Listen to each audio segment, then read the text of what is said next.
Integrales dobles, segunda parte. En el caso de integrales simples, el teorema de cambio de variable o de sustitución nos dice que bajo ciertas condiciones, la integral entre a y b de f de g de t, g' de t de t, se convierte en la integral entre g de a y g de b de f de x de x. Esto es, se suplanta la función g de t por una nueva variable que le llamamos x, y para poder realizar el cambio de variable, g' de t se cambia por dx. No olvidemos cambiar los límites de integración, ya que la variable t está en el intervalo a b, y la variable x, que es igual a g de t, estará en el intervalo g de a, g de b. Podemos extender este resultado para el caso de integrales dobles. La función f de x en este caso será f de xy, y por ende, la función que en una variable sería g de t, ahora serán funciones alfa de v para reemplazar a la x y beta de v para reemplazar a la y. Es decir, si le llamamos phi a la función vectorial que tiene como componentes alfa de v y beta de v, estaríamos suplantando xy por la función phi de v. En ese caso, y debido a que esa función phi sería una función vectorial con dos componentes y dos variables, lo que aquí aparece como la derivada de g en t pasaría a ocuparlo la matriz jacobiana de esa función phi. De hecho, lo que iría en este lugar sería el valor absoluto de la matriz jacobiana de esa función. El teorema de cambio de variable en integrales dobles entonces nos dice que bajo ciertas condiciones la integral doble en S de f de xy, de x de y, se escribe como la integral doble en t de phi de f de phi de v por el valor absoluto del determinante de esa función phi en v. Se elige entonces en primer lugar el cambio de variable, es decir, se suplantan las variables x e y en la función f de xy por un nuevo par de variables u y b vinculadas de la siguiente forma. X se suplanta por alfa de v y se suplanta por beta de v. Si le llamamos phi a la función de variables u y b dada por alfa de v y beta de v, tenemos entonces que f de xy sería f de alfa de v, beta de v. Es decir, en la función f de xy suplantamos x por alfa de v y suplantamos y por beta de v. Tendremos que cambiar la región de integración, ya que pasamos a trabajar en variables x y a pasar en variables u y b. A la nueva región de integración la llamaremos t, y cumple ciertas condiciones. Con respecto al papel de la derivada de g en t, en el caso de integrales dobles, como dijimos con anterioridad, ese papel lo desempeñará el valor absoluto del determinante de la matriz jacobiana de la función phi en v. Como la función phi es una función vectorial que tiene componentes alfa de v y beta de v, la matriz jacobiana tendrá como primera fila la jacobiana de la función alfa, la primera componente de phi, y como segunda fila la jacobiana de la función beta, la segunda componente de phi. A este determinante, al determinante de la matriz jacobiana, habitualmente se le suele llamar el jacobiano. Un caso particular de cambio de variable en integrales dobles que se utiliza con frecuencia es el cambio de variable a coordenadas polares. La idea es que un punto dado por coordenadas cartesianas, es decir, por x, y, puede ser también identificado por una pareja de variables r', donde r es la raíz de x2 más y2, es decir, la norma del vector xy, la distancia del punto xy al origen de coordenadas, y phi el ángulo que forma la semirrecta que tiene origen en 0, 0 y que pasa por P, con la parte positiva del eje de las X. Estamos diciendo entonces que R es una distancia y por ende mayor o igual a 0, y phi le permitimos variar en el intervalo 0,2pi o en el intervalo menos pi, pi. Si tenemos los ejes X e Y y representamos un punto P por sus coordenadas cartesianas o rectangulares X, Y, unimos el origen de coordenadas, ¿sí?, con el punto P, la distancia entre el punto P y el origen de coordenadas es lo que le estamos llamando R. Y phi es el ángulo que forma esa semirrecta de origen 0, 0 que pasa por P con la parte positiva del eje de las X. Si nos detenemos un momento en este triángulo, podemos observar que el seno de este ángulo, en ese triángulo, es el cateto opuesto, es decir, I sobre la hipotenusa, o sea, R. Repetimos, el seno de phi sería I sobre R. El coseno de phi es el cateto adyacente sobre la hipotenusa, esto es, el coseno de phi sería X sobre R. Si despejamos de lo que acabamos de mencionar, la X y la Y, obtenemos que X es igual a R coseno phi y que Y es igual a R seno phi, como mostraremos a continuación.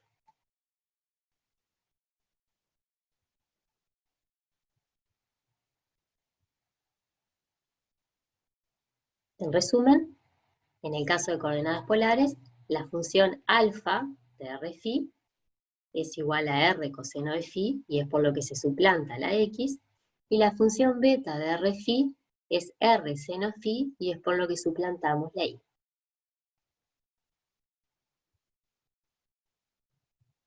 O sea que X es R coseno phi y R seno phi. El valor absoluto del determinante de la matriz jacobiana de phi en variables R phi es igual a R, donde R es mayor o igual a 0, y phi varía o bien en el intervalo 0,2pi o bien en el intervalo menos pi, pi. Hacemos la cuenta del determinante de la matriz jacobiana. Esta es la función alfa de R phi y esta es la función beta de R phi.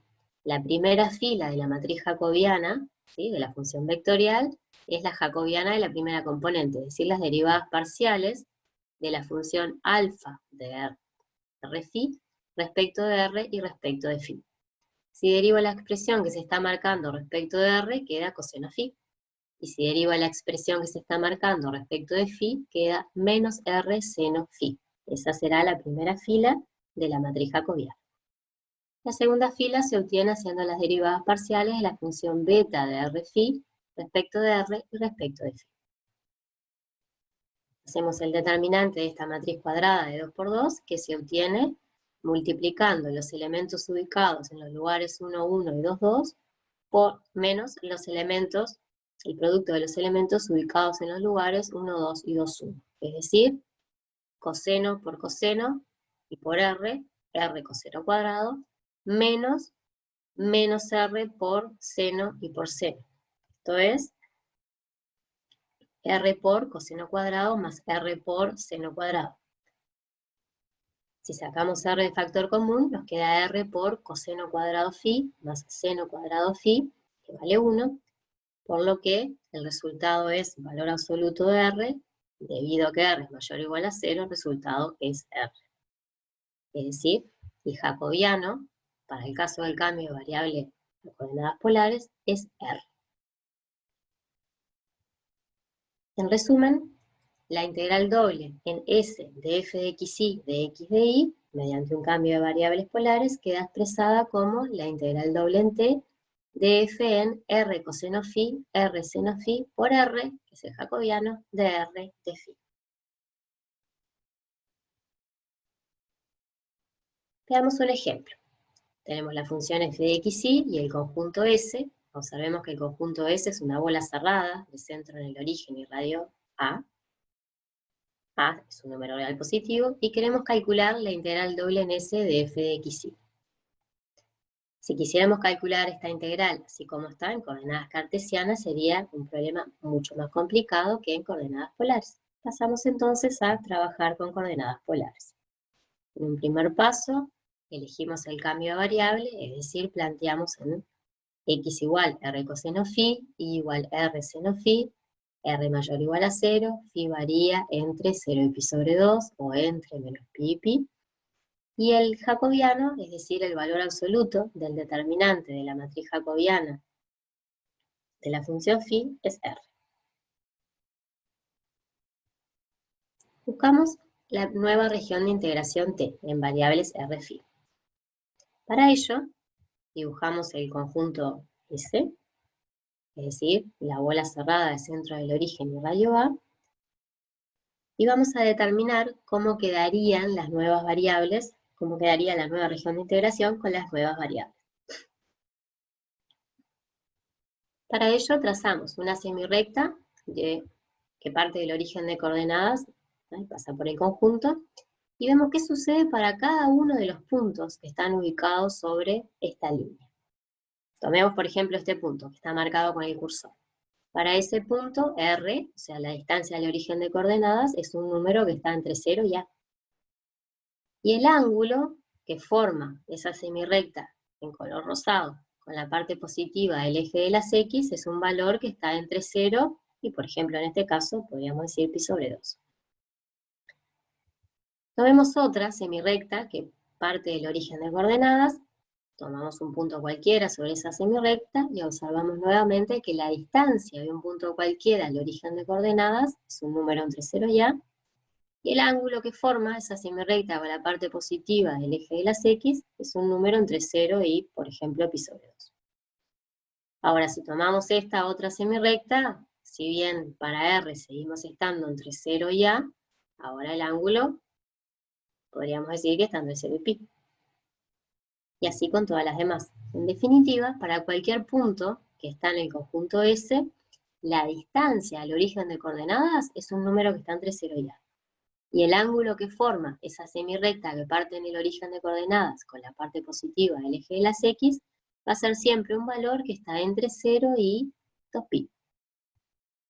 Eso quiere decir que phi varía entre 0 y 2pi y R está entre 0 y A. Para encontrar los límites de integración de R, ¿no? O sea, los que serán la nueva región de integración T, también lo podemos hacer en forma analítica.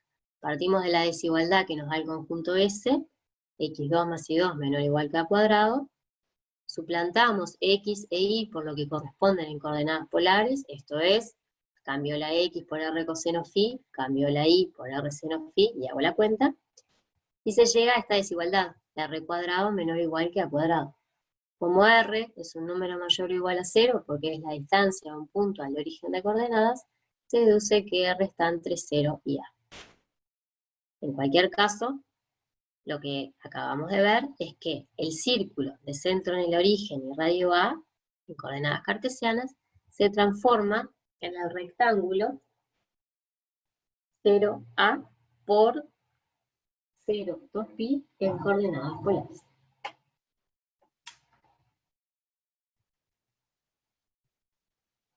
Calculamos la función de integración, ¿tá? Cambiando x e y por lo que corresponde en coordenadas polares, obteniéndose la raíz de a cuadrado menos r cuadrado. Estamos en condiciones entonces de hacer el cambio en la integral. Suplantamos la función y tenemos que los límites de integración para r son 0 y a, y los límites de integración para phi 0 y 2pi. Observemos que a los efectos de la integral que tenemos planteada en esta oportunidad, esta integral depende solo de r, ¿no? Por lo que puede escribirse como 2pi, que es la longitud de este intervalo, por la integral entre 0 y a de la raíz de a2 menos r2 por r. Para resolver esta integral simple que tenemos aquí planteada, podemos hacer una sustitución, un cambio de variable en integrales simples, por ejemplo z igual a cuadrado menos r cuadrado, por lo que el dz sería menos 2r de r,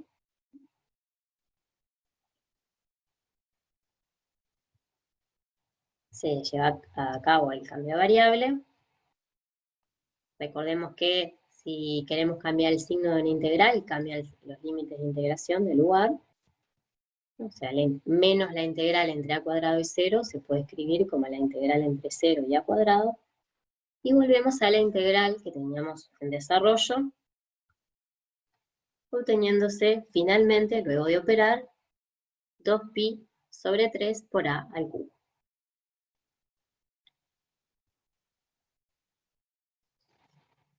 Veamos otro ejemplo.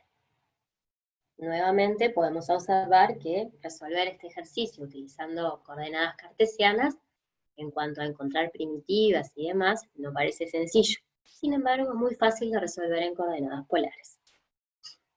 Planteamos, igual que en el ejemplo anterior, en un comienzo, el cambio de variable.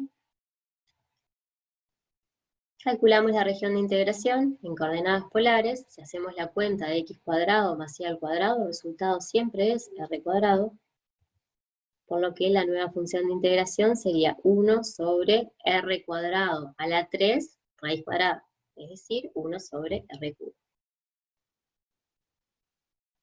Buscamos la nueva región de integración, para lo cual dibujamos previamente el conjunto S. Y al igual que en el ejemplo anterior, comenzamos el conjunto entre qué valores está phi y r. Trazamos una semirrecta de origen que comienza en el origen de coordenadas y va hacia el conjunto S. Podemos observar que el ángulo que forma esta semirrecta con la parte positiva del eje de las X, ¿tá? Es un valor que está entre 0 y pi sobre 2, estamos en el primer cuadrante. O sea, no tenemos valores de phi que sean más grandes que pi sobre 2. Y R, ¿tá? Si miramos aquí en el dibujo, vemos que va desde la recta x más y igual 2 hasta la recta x más 2y igual a 4. Es decir, la semirrecta que está trazada en rosado entra, entre comillas, por la recta x más y igual a 2 y sale, entre comillas, por la recta x más 2y igual a 4. Si consideramos otra semirrecta centrada en el origen y que vaya dirigida hacia el conjunto, observamos lo mismo.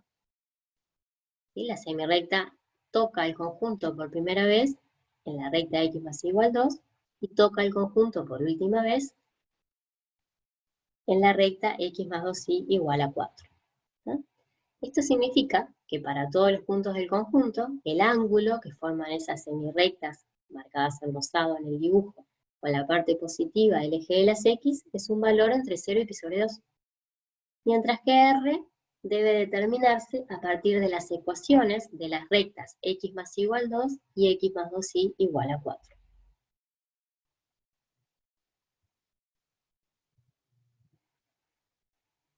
Podemos escribir entonces las desigualdades del conjunto. X más y mayor o igual a 2 sería la recta por la que, entre comillas, entra, ¿sí?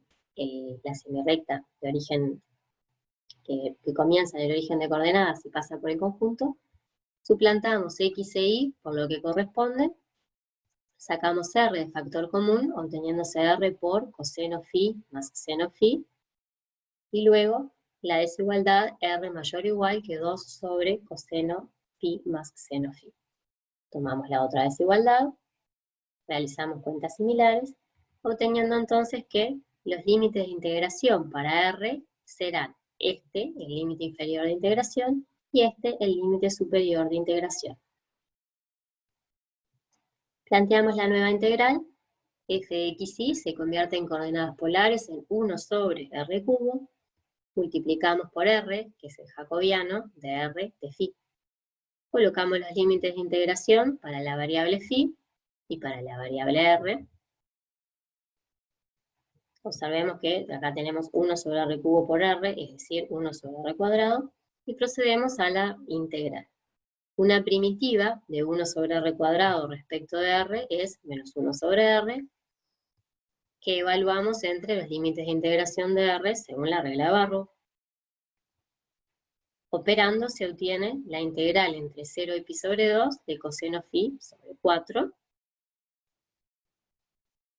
Una primitiva de coseno phi es seno phi. Evaluamos según Barrow nuevamente, obteniéndose un cuarto como resultado.